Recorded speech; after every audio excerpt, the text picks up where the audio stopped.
So there are a few things that make this different than anything else that's ever attempted to happen here in San Diego. One is it's already done. So we've got a deal signed with USD that Warren was able to quickly put together. We have the franchise awarded to San Diego by United Soccer League Championship, who have given us the franchise. But more than that, it's the people involved. So we have people now who are here, who live here, who love San Diego, want to make San Diego special. We spent the last 2 years with Soccer City getting to know a lot of the people who care about soccer in this community. And then you have Warren, who has a proven track record of making this type of thing successful. So when you have all those elements, chances for success go up quite a bit. The world I come from is playing at the very highest level for many years. It's all I know.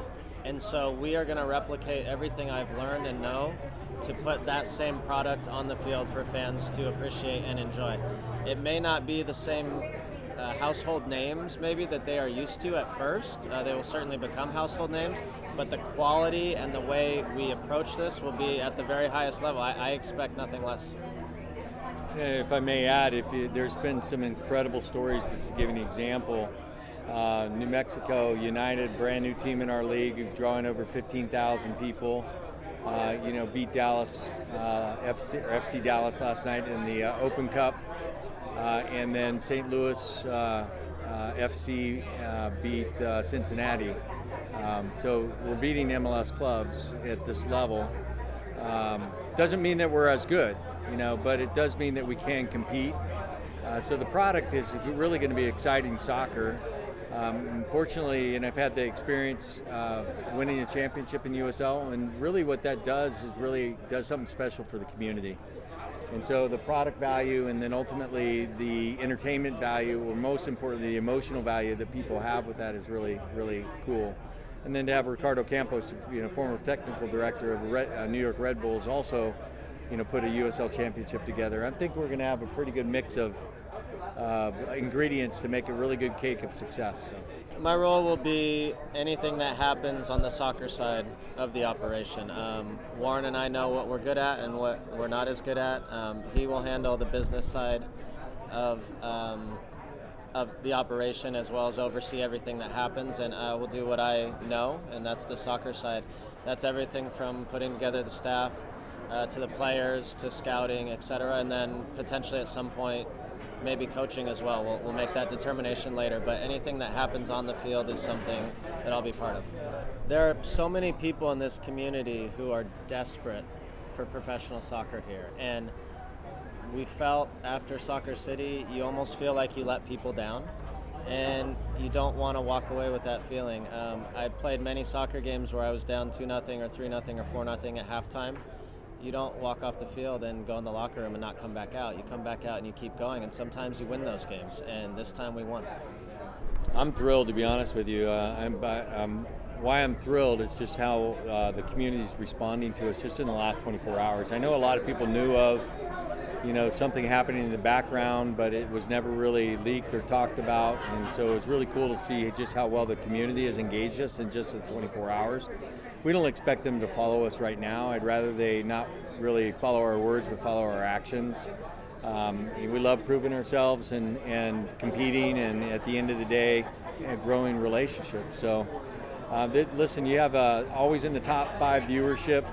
Right now, top viewership for the Women's World Cup. You have more people playing in this sport than most cities. Two biggest indicators of success in our world is just, do you play and do you watch? And then it's just about, how do you entertain people and put people's smiles on their faces. And the last thing, and I'll turn it over to Landon, is it's an authentic experience. It's not gimmicky. We're going to really just, the partnership with the University of San Diego allows us to really put a great quality product together. That venue is so right on top of the action.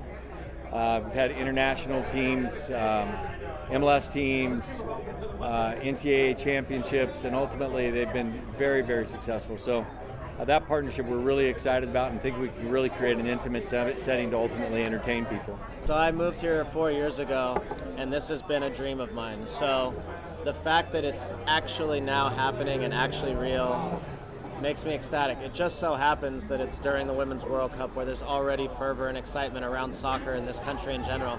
And now San Diegans have a team that they get to call their own, that's their very own pride and joy. And for us to have the opportunity to be the stewards to help bring that is a great responsibility, but we're also very excited about it. So the real work starts now, and now, like Warren said, we got to prove ourselves, and we plan on doing that. It's possible, yeah. If it takes off in 2020, then the soccer's career is over. If not, then we'll see. But I'm excited about this opportunity, and in the end, soccer's fans will also want this to happen, right? So it's good for everyone. We're going through a process to really understand what drives the people of San Diego to really love San Diego. I've asked a lot of people, and they keep pointing to the ocean or the sun and what's not to love. But even in that, there's emotions behind that we need to understand. So we need to develop a brand, something that people are going to wear over their chest and their heart, and then what the players are going to wear over their heart representing the city. We really need to make an emotional connection. So we're going to be doing an outreach, starting with focus groups next Monday, reaching out to 5 different market segments to understand really why do you love San Diego? With that, we'll then come out and do some other outreach that'll be more organic and these type of things. What do you think about this? What do you think about that? Why is it? Why does that? Tell me what drives that. And ultimately, what we hope to have is a brand statement that really represents the people. From the statement, we'll create a crest. From the crest, you actually create the name. So at the end of the day, sometimes it may be San Diego FC, and that may be what people want. I don't know. But it's going to be what they choose, because this is theirs. At the end of the day, we're both going to, it doesn't matter if it's 10, 20, 30 years, we're still going to leave, but the fans will still be there. So it needs to be all about them. So we're really excited about that process and look forward to some announcements about that next week.